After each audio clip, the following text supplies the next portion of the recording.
来看宜兰南方澳的镇安宫有一尊600公斤黄金打造的玄鹅妈祖，神像顶头的玄鹅黄金母最近拢互贼偷摕去。庙方是表示讲损失大约是2000多万，即马警方是由封锁线，庙司马上暂停参拜。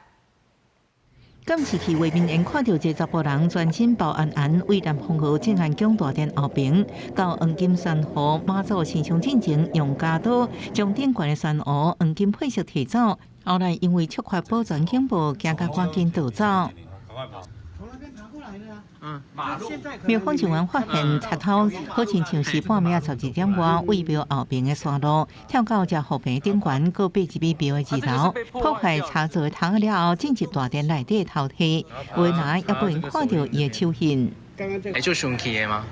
生气。系啊，就是安尼。大家嘛唔敢嘛，阮这信徒嘛唔敢。唔好啦，敢偷摕啊，咱是就袂使啦，我看了足艰苦哩。 既然南方澳镇安宫玄河妈祖是地方信仰中心，庙内这个600公斤重的黄金神像被偷走2粒玄鹅珠、10罐红色玄河破链加4罐白色玄河黄金配饰。 被偷了后，明显无亲像以前遐尼华丽，连开启妈祖神像的念珠也被提走。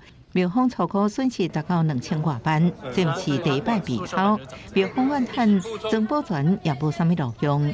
这也是呼吁讲，咱这切节，你若有苦衷，你就紧来甲妈祖你也摕出来，因为这你真正歹销。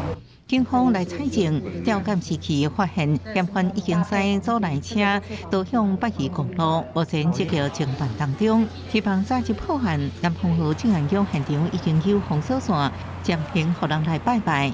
记者综合报道。